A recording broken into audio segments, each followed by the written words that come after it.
This is the Stiebel Eltron Tempra Plus 20, Model 20.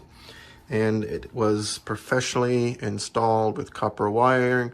I don't have very much distance to go from the electrical panel to the unit. I've installed this set for easy cleaning for future reference, and of course the drain out. The great thing now is that my washer machine is on. I put it to 120, and right now it's pulling 2.5 gallons per minute. I know that it's on because the red dot is there.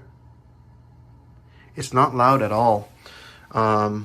We have tested it with running 2 showers at the preferred temperature, and we did not lose any hot water. When I say lose, we experienced hot water without any interruption. And so far it's working well. My recommendation is to get a professional plumber and electrician to install it. I've seen a lot of pictures of other installs where all the wiring looks kind of funky, and I'm not saying this is like the picture model, but it does look good from most of them that I've seen. The Tempra Plus 20.